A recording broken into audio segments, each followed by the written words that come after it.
23 kapal penangkap ikan lainnya telah selamat dari badai itu, dan Gaul dirancang untuk menahan yang jauh lebih buruk.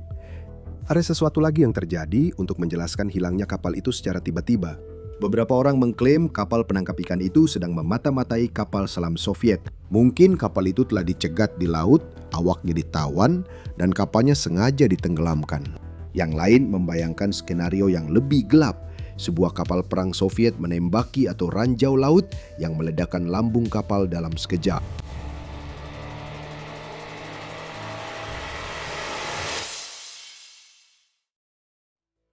Di Hull, Britania Raya, hampir setiap keluarga mengenal seseorang yang terlibat dalam misi rahasia ini, dan setiap pertanyaan yang tak terjawab hanya semakin memicu rumor, hingga teori konspirasi menjadi satu-satunya penjelasan yang bisa dipercaya banyak orang. Apakah Gaul benar-benar ditelan badai atau oleh sesuatu yang jauh lebih rahasia? Nama saya Paul, dan sepanjang hidup saya selalu tertarik pada laut. Pertama sebagai instruktur selam dan nakoda yacht, sekarang sebagai pendongeng yang merangkai rahasia lautan. Kehilangan kapal penangkap ikan Gaul adalah lebih dari sekadar bencana di laut. Di episode ini saya ingin mengungkap apa yang sebenarnya terjadi pada kapal penangkap ikan Gaul dan mengapa hilangnya kapal tersebut meninggalkan pertanyaan yang hingga hari ini masih belum terjawab. Kapal penangkap ikan Gaul adalah kapal penangkap ikan modern Inggris tipe kapal pukat buritan laut dalam dan kapal pabrik yang selesai dibangun pada tahun 1971 oleh Brooke Marine Limited di Lowestoft. Dengan panjang 66 meter dan lebar 12,3 meter, kapal ini dibangun dari baja dan bersertifikat Ice Class 3 untuk operasi di wilayah Arktik. Sebuah mesin berkekuatan 1939 kW menggerakkan satu baling-baling di dalam nozzle cot yang dapat dikemudikan, memberikan kemampuan manuver ekstra di laut yang ganas. Awalnya bernama Ranger Caster dan terdaftar di North Shields dengan nomor SN18, kapal ini diakuisisi oleh British United Trawlers pada tahun 1973. Kemudian diganti namanya menjadi Gaul H243 dan mulai beroperasi dari Hull. Dari sana, kapal itu bergabung dengan armada yang bekerja di perairan Arktik yang dingin dan keras. Pada masanya, Gaul merupakan kapal yang sangat modern. Kapal ini dilengkapi dengan peralatan terbaru untuk menangkap, mengolah, membekukan, dan menyimpan ikan dengan ruang pendingin yang mampu menampung hasil tangkapan olahan dalam jumlah besar. Kapal ini berbobot 1.106 ton dan dilengkapi dengan semua perangkat penyelamatan modern yang diperlukan. 6 rakit penyelamat dengan pelepas hidrostatik, 4 pelampung dan jaket pelampung untuk masing-masing dari 36 awak kapal. Dan disitulah ketertarikan saya dimulai. Di atas kertas, Gaul adalah salah satu kapal penangkap ikan pabrik paling aman dan paling canggih yang pernah berlayar. Namun pada bulan Februari tahun 1974, kapal itu lenyap tanpa ada panggilan darurat. Tidak ada sekoci yang diluncurkan, tidak ada awak yang selamat. Pertanyaan saya sederhana. Bagaimana mungkin sebuah kapal yang dibangun dengan begitu banyak rekayasa dan keamanan bisa lenyap begitu saja?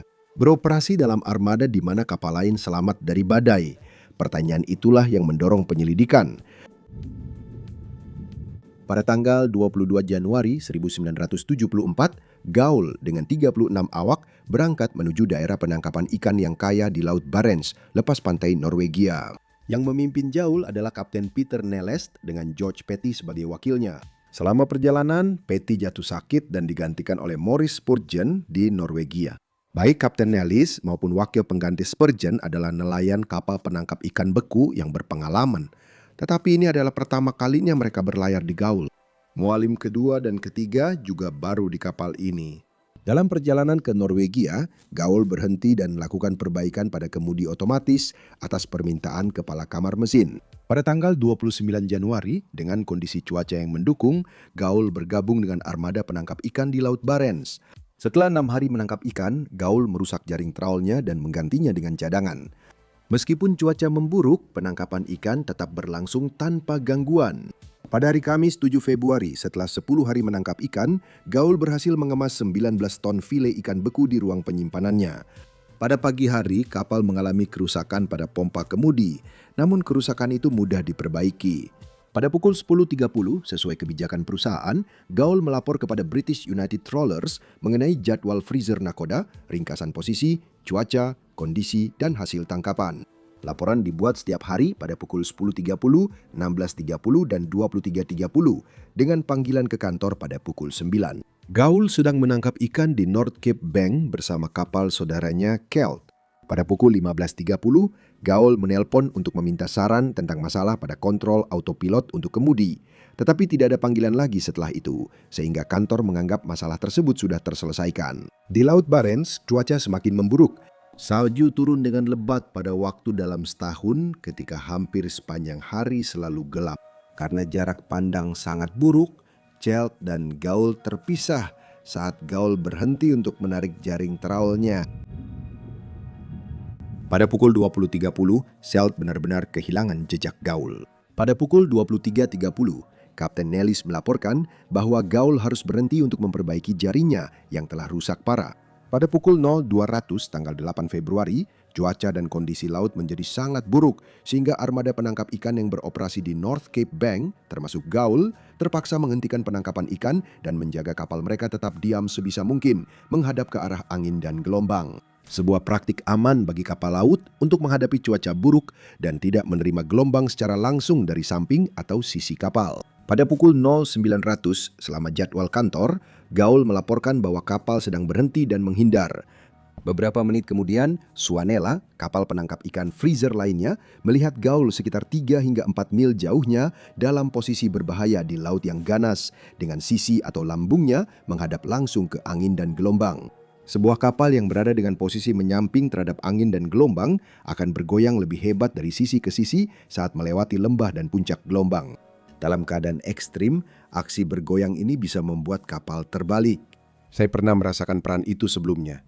Goyangan tak berdaya saat gelombang menghantam dari samping.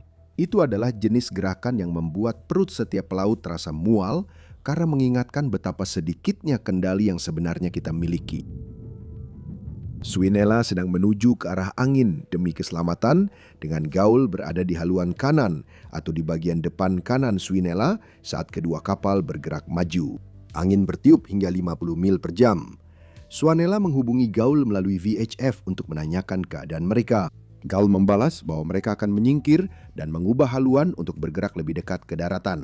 Gaul berbelok ke kiri untuk mengikuti arah cuaca, menempatkan angin dan ombak tepat di belakang kapal. Kapal itu melewati Swanella sekitar 1 mil di sisi kanan kapalnya. Saat Gaul lewat, Swanella tidak melihat sesuatu yang tidak biasa. Pada pukul 10:30, Kapten Nellis menelpon dan melaporkan adanya baling-baling dan manuver menghindar. Kondisi cuaca terus memburuk dengan tinggi gelombang signifikan antara 6,5 hingga 9 meter. Angin diperkirakan mencapai kekuatan 10 sesekali. Kekuatan 10 dianggap sebagai badai pada skala kekuatan angin Beaufort dengan kecepatan angin antara 48 hingga 55 knot atau 60 mil per jam. Kondisi laut memiliki gelombang yang sangat tinggi dengan puncak-puncak panjang yang menggantung dan banyak busa di permukaan. Salju lebat yang turun untuk hari kedua berturut-turut dan kegelapan yang terus-menerus mengurangi jarak pandang sehingga mustahil untuk melihat gelombang sampai gelombang itu hampir menghantam kapal. Antara pukul 11:06 dan 11:09, Gaul mengirim 2 telegram pribadi. Antara pukul 11 dan 11:30, 3 gelombang besar menghantam Swanella. Benturan tersebut memutar derek masinis di bagian depan anjungan dan membuat kapal keluar jalur. Pada pukul 16:30, semua 17 kapal penangkap ikan British United di daerah tersebut melapor, kecuali Gaul. Pada pukul 9 pagi keesokan harinya, tanggal 9 Februari, Gaul gagal melapor. Gaul kembali gagal melapor pada jadwal pelaporan berikutnya. Karena hal itu lumrah, maka hanya dicatat tanpa tindakan lebih lanjut. Keesokan harinya, Gaul kembali gagal melapor. Kali ini upaya dilakukan untuk menghubungi kapal tersebut. Dan karena Gaul tidak dapat dihubungi, perusahaan asuransi bersama kapal penangkap ikan Inggris pun diberitahu. Pada malam tanggal 10 Februari, agen perusahaan asuransi di Tromsø memberitahu kapal-kapal penangkap ikan di lepas pantai Norwegia bahwa Gaul hilang. Sebuah fregat Inggris, HMS Mohawk, juga diberitahu.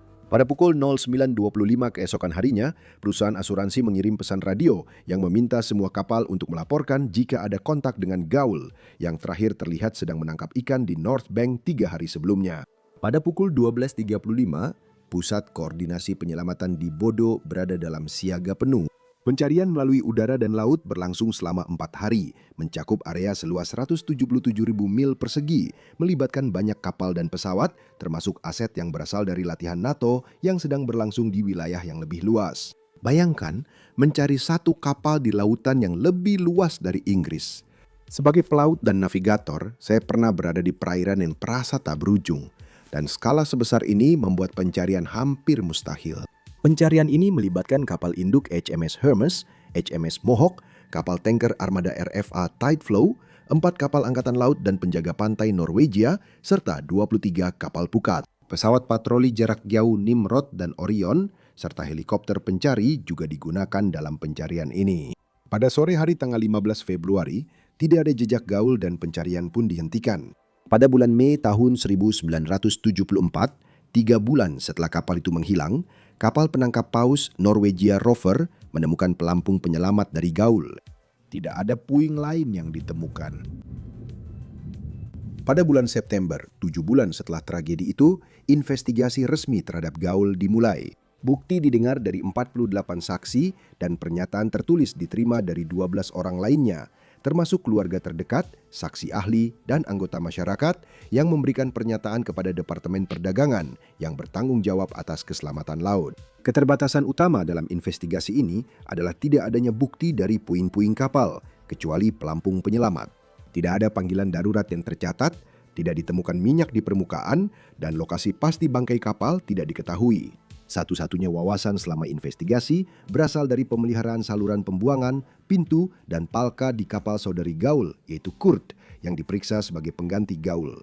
Tanpa bangkai kapal untuk dianalisis dan tanpa awak atau saksi yang tersisa, mustahil untuk menarik kesimpulan pasti tentang penyebab tenggelamnya gaul. Pada bulan Oktober tahun 1974, investigasi resmi menyimpulkan bahwa alasan paling mungkin hilangnya gaul adalah karena dihantam gelombang besar berturut-turut dari samping. Kapal tersebut kemasukan air, kehilangan daya apungnya, dan tenggelam dalam cuaca buruk pada saat kapal itu menghilang dengan kecepatan angin hingga kekuatan 10 dan gelombang setinggi lebih dari 12 meter. Keluarga awak kapal menolak penjelasan tersebut karena 23 kapal penangkap ikan lainnya yang beroperasi di North Cape Bank hari itu selamat dari angin dan gelombang yang ganas. Mereka juga beralasan bahwa para ahli keselamatan laut sepakat bahwa gaul dirancang untuk tahan terhadap kondisi tersebut dan cuaca kemungkinan besar bukanlah penyebab tenggelamnya kapal itu. Keluarga awak kapal mencurigai bahwa gaul sedang memata-matai kapal selam Soviet. Berspekulasi bahwa awak kapal selam Soviet menghentikan dan menaiki gaul, menangkap awak kapalnya dan menenggelamkan kapal tersebut. Keluarga bertanya-tanya apakah orang yang mereka cintai masih hidup dan ditahan di penjara. Yang lain percaya bahwa gaul bisa saja diserang oleh kapal perang Soviet dan dihancurkan oleh rudal anti kapal atau tembakan senjata, yang akan menjelaskan mengapa awak kapal tidak mengirimkan panggilan darurat. Klaim dari para kerabat mungkin agak masuk akal pada puncak Perang Dingin. Pemerintah Inggris telah meminta awak kapal penangkap ikan yang beroperasi di Laut Barents untuk melaporkan setiap penampakan kapal Soviet. Pemerintah bahkan sampai melatih para awak kapal dan membekali mereka dengan kamera serta peralatan pengawasan lainnya. Banyak orang di komunitas Nelayan Hull yang erat mengenal teman atau kerabat yang telah direkrut ke dalam jaringan mata-mata ini. Pada tahun 1975, sebuah program TV mengklaim bahwa gaul telah ditenggelamkan saat melakukan kegiatan mata-mata. Teori lain menyebutkan bahwa gaul bertabrakan dengan kapal perang Inggris atau Soviet dan tenggelam, menabrak ranjau laut, atau jaringnya tersangkut pada kabel bawah laut sehingga menyebabkan kapal itu terbalik.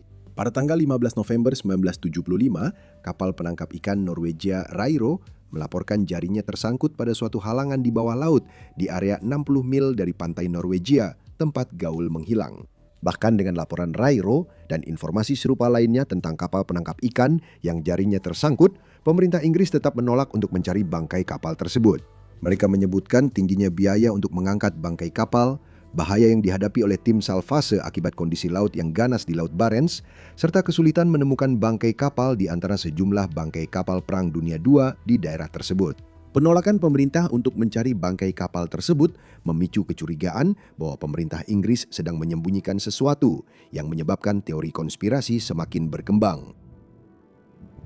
Pada bulan Agustus tahun 1977, Anglia Television dan perusahaan televisi Norwegia mengirim kru film bersama para ahli penyelamatan Norwegia untuk mencari bangkai kapal gaul. Mereka menggunakan laporan dari kapal penangkap ikan Norwegia Riro sebagai titik awal. Setelah berada di posisi, mereka menggunakan sonar pemindai samping untuk mencari bangkai kapal tersebut. Sonar pemindai samping dapat mendeteksi fitur atau objek yang menonjol dari dasar laut. Sonar tersebut memancarkan gelombang suara yang memantul dari dasar laut dan dari benda apapun yang terkena gelombang suara itu. Gelombang suara yang memantul kemudian ditangkap oleh sonar yang kemudian menciptakan gambar dasar laut. Perangkat ini biasanya digunakan untuk menemukan dugaan bangkai kapal. Alat ini mudah digunakan dan dapat mencakup area yang luas dengan cukup cepat. Setelah beberapa jam pencarian, tim menemukan target yang menjanjikan. Sebuah kendaraan yang dioperasikan dari jarak jauh atau ROV diturunkan ke lokasi dan digerakkan mendekati objek untuk mencoba mengidentifikasinya. Pada kedalaman 280 meter, ROV menemukan bangkai kapal trawler yang tergeletak miring ke sisi kanan, yaitu sisi kanannya, dengan jaring ikan masih tergantung di kapal tersebut. ROV bermanuver ke haluan untuk memeriksa apakah namanya terlihat. Saat kamera bergerak, huruf-huruf muncul di haluan dengan nama Gaul terlihat jelas. Rekaman ini punya bobot yang sulit dijelaskan. Sebuah kapal yang hilang selama puluhan tahun terbaring tanpa terganggu, seolah-olah lautan dalam menyimpan sebuah rahasia yang terlihat jelas. Saya pernah menyelam di bangkai kapal, dan saya selalu merasakan keterikatan dengan kisah mereka. Tapi ketika kisah itu tersembunyi selama bertahun-tahun, Anda bisa merasakan beratnya semua nyawa yang hilang itu. Untuk bukti terakhir, tim harus menemukan plat nama asli dari pabrik pembuatnya. ROV mengikuti pagar pembatas, bergerak menuju tengah jembatan. Di bawah jendela tengah jembatan, mereka menemukan pelat dengan tulisan Brook Marine Ranger Caster, nama asli kapal tersebut. Survei bangkai kapal terbatas, tetapi cukup untuk menunjukkan bahwa tidak ada kerusakan pada jembatan dan jendelanya utuh yang menyingkirkan kemungkinan ledakan, kerusakan akibat benturan keras, atau serangan dari senjata apapun. Bagian atas struktur kapal juga tampak tidak rusak. Pada tanggal 6 November 1997, acara TV Channel 4 Inggris Dispatches menayangkan rahasia Gaul dengan hasil penemuan tersebut. Program tersebut menampilkan kesaksian dari mantan personel Angkatan Laut Kerajaan dan mantan awak kapal penangkap ikan yang menyatakan di depan kamera bahwa mereka terlibat dalam kegiatan mata-mata dan jaringan tersebut dijalankan dari Hull di Inggris. Namun mereka mengatakan tidak ada seorang pun di atas kapal Gaul yang terlibat dalam kegiatan mata-mata pada pelayaran terakhirnya. Setelah program tersebut ditayangkan, cabang investigasi kecelakaan laut diminta untuk meninjau materi tersebut guna melihat apakah ada bukti baru yang mengungkapkan alasan tenggelamnya Gaul. Film yang belum diedit diperiksa secara detail, namun tidak ada apapun yang dapat menjelaskan mengapa kapal tersebut tenggelam. Cabang investigasi kecelakaan laut menyimpulkan bahwa untuk mengetahui penyebabnya diperlukan pemeriksaan yang lebih mendetail. Wakil Perdana Menteri memerintahkan survei bawah air terhadap bangkai kapal tersebut. Pada bulan Agustus 1998, cabang investigasi kecelakaan laut memulai survei bawah air terhadap Gaul bersama BBC North dan perwakilan dari Asosiasi Keluarga Gaul. Para penyelidik meluncurkan ROV dari kapal motor Mansell 18 untuk melakukan survei dan mengumpulkan video serta foto rinci dari bangkai kapal tersebut. Temuan utama dari rekaman tersebut mengungkapkan bahwa beberapa palka dan pintu kedap cuaca terbuka, khususnya penutup luar non-return dan penutup bagian dalam saluran pembuangan limbah. Peralatan kemudi kapal mengarah antara 10 hingga 15 derajat ke kiri, yaitu ke arah pelabuhan. Rekaman tersebut juga menunjukkan kerusakan tekanan yang signifikan di bagian haluan bangkai kapal, kemungkinan akibat benturan dengan dasar laut. Dan kapal tersebut berada pada kemiringan 35 derajat di kedalaman sekitar 280 meter. Sebagian tertutup jaring ikan. Para penyelidik menggunakan ROV untuk memasukkan kamera mini ke dalam kabin melalui beberapa portal yang terbuka guna mencoba menemukan sisa-sisa tubuh. Namun mereka tidak menemukan apapun. Jembatan kapal tidak rusak dan jendelanya tidak pecah, jadi para penyelidik menyingkirkan kemungkinan tabrakan. Mereka tidak menemukan kerusakan lambung yang tidak biasa atau bukti ledakan yang tampaknya mendukung teori terjadinya banjir akibat gelombang besar yang pecah dan palka yang terbuka. Para penyelidik memusatkan temuan mereka pada banjir yang tidak disengaja sebagai penyebab utama, bukan pada teori seperti tabrakan, ledakan, atau spionase.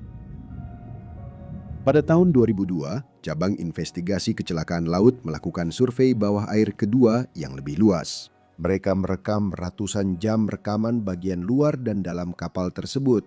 Kali ini, para penyelidik berhasil menemukan sisa-sisa biologis dari 4 anggota kru yang menurut saya luar biasa setelah 25 tahun berada di bawah air. Sisa-sisa tersebut membuktikan bahwa para kru berada di kapal saat kapal tenggelam dan menyingkirkan teori konspirasi lainnya.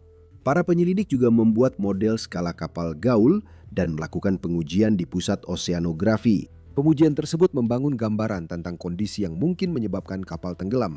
Setelah meninjau bukti dari survei bawah air, Marine Accident Investigation Branch memiliki cukup materi untuk penyelidikan resmi yang baru. Mereka menganalisis rekaman bawah air, kondisi fisik pintu dan palka, serta evaluasi forensik. Kesaksian sebelumnya menimbulkan pertanyaan tentang perawatan kapal.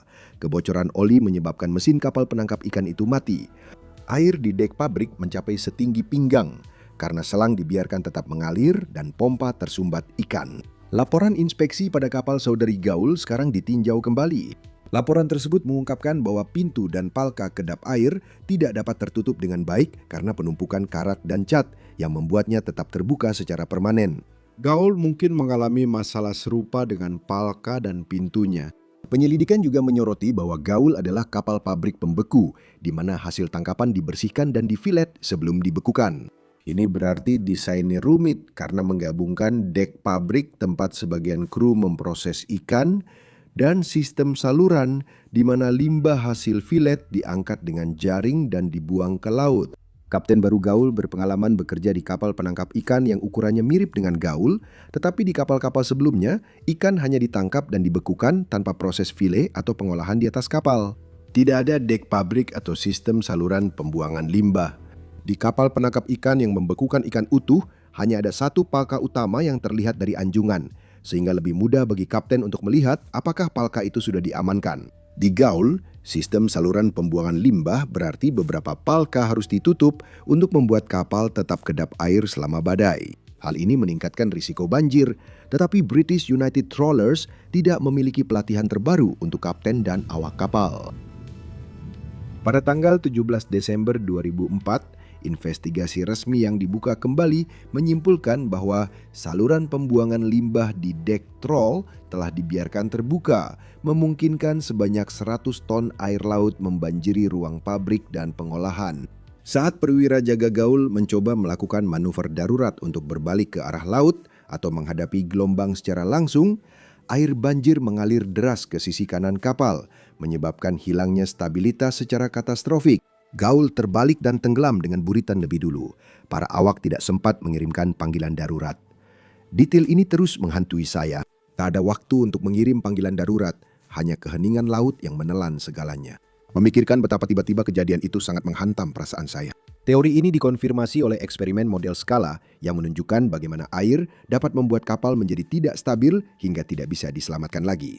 Laporan tersebut juga menepis anggapan bahwa Gaul terlibat dalam kegiatan mata-mata atau tabrakan.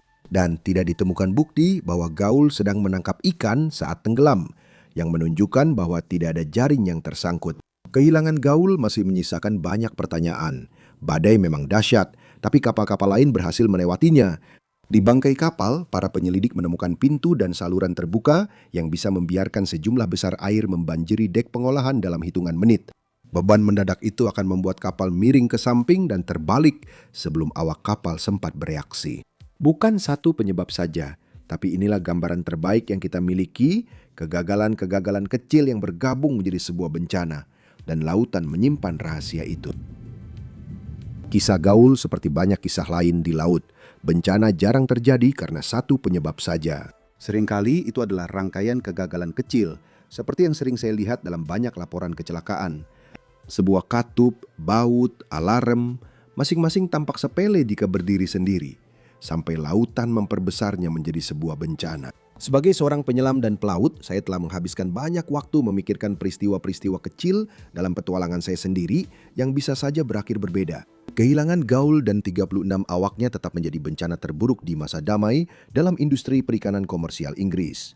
Kehilangan Gaul menunjukkan bagaimana lautan bisa menenggelamkan sebuah kapal ke dasar tanpa peringatan. Tetapi itu bukan satu-satunya saat konstruksi yang rapuh berhadapan dengan kekuatan yang dahsyat. Dalam cerita berikutnya, kita akan melihat bagaimana menara radar perang dingin Texas 4 bertahan melawan Atlantik sampai akhirnya laut menghancurkannya. Ikuti terus untuk video berikutnya yang akan segera tayang.